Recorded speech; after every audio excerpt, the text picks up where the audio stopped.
پشتون تحفظ موومنٹ سے تعلق رکھنے والے باغی رکن قومی اسمبلی علی وزیر کی رہائی کے لیے سندھ اسمبلی کے باہر دیا جانے والا دھرنا اب دوسرے ہفتے میں داخل ہو گیا ہے اور اس کے شرکاء کی تعداد میں اضافہ ہی ہوتا چلا جا رہا ہے۔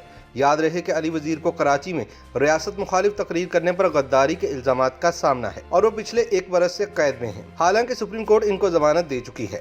دوسری جانب ریاست نت نئے کیسز بنا کر انہیں جیل کی سلاخوں کے پیچھے رکھے ہوئے ہے۔ علی وزیر کی رہائی کے لیے سندھ اسمبلی کے باہر دھرنا 13 فروری کو تب شروع ہوا تھا جب پی ٹی ایم کی جانب سے کراچی سینٹرل جیل میں قید رکن قومی اسمبلی علی وزیر کی رہائی کے لیے سندھ اسمبلی تک احتجاجی ریلی نکالی گئی تھی۔ دھرنا شروع ہونے کے اگلے روز 14 فروری کو ریاست کے خلاف بغاوت پر اکسانے کے مقدمے میں علی وزیر کی درخواست ضمانت انسداد دہشت گردی کی عدالت نے مسترد کر دی تھی، جس کے بعد سے یہ دھرنا مستقل جاری ہے۔ علی وزیر کے کمسن بچے بھی اپنے والد کی رہائی کے لیے جاری دھرنے میں شریک ہیں۔ دھرنے کے لیے پانی، بجلی اور دیگر مد میں اخراجات پورے کرنے کے لیے شرکاء چندہ بھی جمع کر رہے ہیں۔ پی ٹی ایم کے سربراہ منظور پشتین کا کہنا ہے کہ وہ علی وزیر کی رہائی تک دھرنا جاری رکھیں گے۔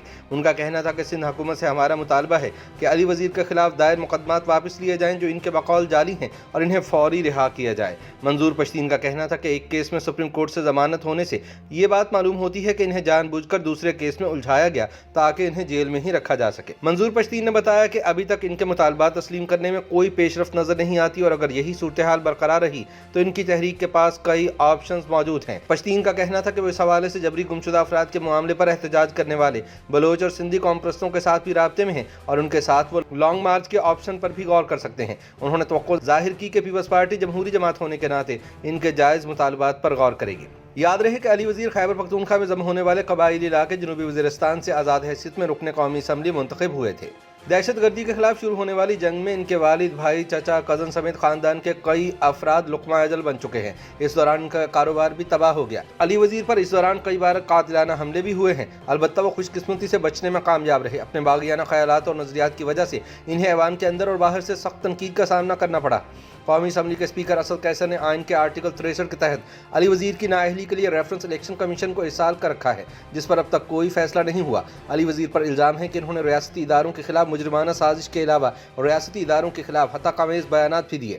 دسمبر سن 2020 میں انہیں پشاور سے گرفتار کر کے کراچی منتقل کیا گیا تھا اور ان کے خلاف یہاں ریاست کے خلاف نفرت آمیز تقاریر کر کے لوگوں کو بغاوت اور فساد پر اکسانے کی دفعات کے تحت 2 مقدمات قائم کیے گئے تھے، جس میں سے ایک میں انہیں ضمانت مل چکی ہے لیکن دوسرے کیس کا فیصلہ نہیں ہو پا رہا۔